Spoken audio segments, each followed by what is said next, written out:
Welcome to Tales from the Switch Vault, where I, Jim, look back at some of the weird and wonderful games from the Nintendo Switch. This time I wrestle my way through Guacamelee Super Turbo Championship Edition. Created by Toronto-based Drinkbox Studio, it originally released as a PS3 and PS Vita title in April 2013 before coming to PC in August. The game was then updated with DLC and renamed to the Super Turbo Championship Edition for PC, PS4, Xbox One and the Wii U in July 2014 before finally arriving on the Switch in October 2018, planned to come out a few months prior to its sequel to allow a whole new audience to experience the original before the brand new game. Guacamelee is a 2D Metroidvania action-adventure game themed around Mexican luchadors and Day of the Dead. Metroidvania is a portmanteau of the legendary series Metroid and Castlevania, in which you travel around the world, gaining new items or abilities that unlock areas you couldn't get to previously. A well-made one makes progression feel near constant, alongside making the character feel very powerful by the end. In Guacamelee, you play as Juan, a humble agave farmer, who on Dias de Muertos sees El Presidente's daughter kidnapped by the evil skeleton Carlos Calaca and must get her back.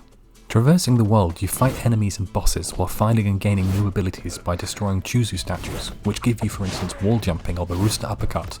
This not only allows more fighting options, it actually opens up the world. Colourful blocks are littered throughout and must be broken with these super moves, or using these powers to jump even higher to further away platforms. You earn money from combat that can be used to upgrade your health or moves alongside silver coins that unlock new outfits, as well as finding upgrades and chests along the way. It's very free-flowing, allowing the player to upgrade at any checkpoint. A major mechanic is the dimensional swap, being able to jump between the worlds of the living and the dead. It's mainly used in two ways, combat and traversal.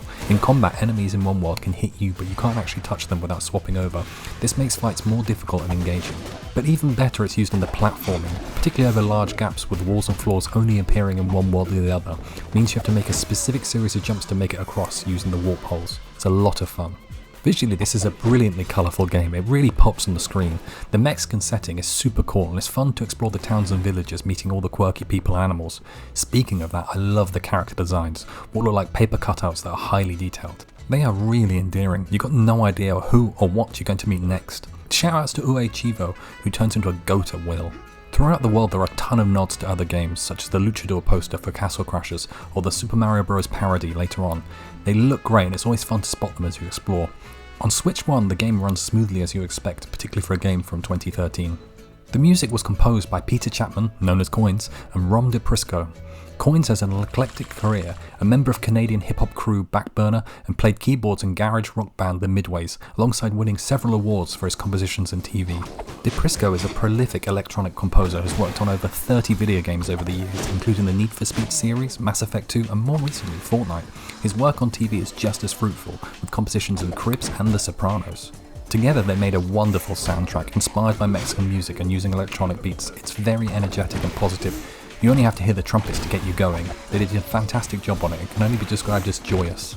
The in-game sounds are broadly very good, but my main complaint are the excessive chicken noises when you bash them. And the multiple screeches at the beginning are excruciating to my ears. Metroidvania as a whole is just a fantastic genre. You explore, see places you can't get to until you unlock new abilities, you get to fight a lot of people and challenges along the way. You only have to look at Prince of Persia, The Lost Crown or Hollow Knight to see it as a huge success these days. A successful game will always have its own spin on the genre. Here it's more about the exploration and story. The dialogue from the NPCs is usually pretty funny and often full of innuendo. Playing for the first time, I wasn't expecting such a horny game. It works really well though and helps bring more character, particularly to antagonists such as Shutube. Here, this is a more streamlined and quite linear take on a Metroidvania, in particular how checkpoints and death are handled. It's an excellent entry point to this series as the checkpoints are automatic and frequent. Falling into a pit of death spawns an instant reload at the jump point. No massive long traversal just to get back. It's an excellent entry point for newbies to the genre. The other feature that really stands out is the combat. Making these long combos makes it feel more like a fighting game. Being able to jump up and spam attacks against a big enemy without hitting the ground during it feels great. My favourite element though is the throw mechanic. It feels fantastic to slam an enemy through a huge group of them, taking them all out. It helps the game has arena areas as you progress, maybe just in a tunnel or after you drop down a hole whereby the exits are blocked off and a huge wave of enemies spawn in. It's not an overly difficult game, but it feels fun in particular if you manage to kill everyone without being hit. On the Switch 2 it looks and runs great. There are near instant load screens. It runs well enough on the original Switch and is only really shaving off a couple of seconds during load screens. Actually a big upgrade are those shoulder buttons on the new console, just so much easier and more comfortable to use, particularly when dodge rolling. This Turbo Championship Edition is the complete version including the DLC.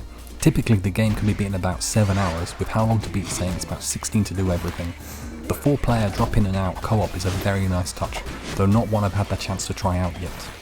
Drinkbox Studio has an interesting history, having been founded in 2008 by Chris Harvey, Ryan McLean and Graham Smith. They created the studio mere months after the closure of Pseudo Interactive, where they were all programmers. Pseudo formed in 1995 and would go on to make Cell Damage and the Full Auto series. The studio grew to around 50 people at its peak. By 2008 they were working on Crude Awakening, a Carmageddon-like for IDOS.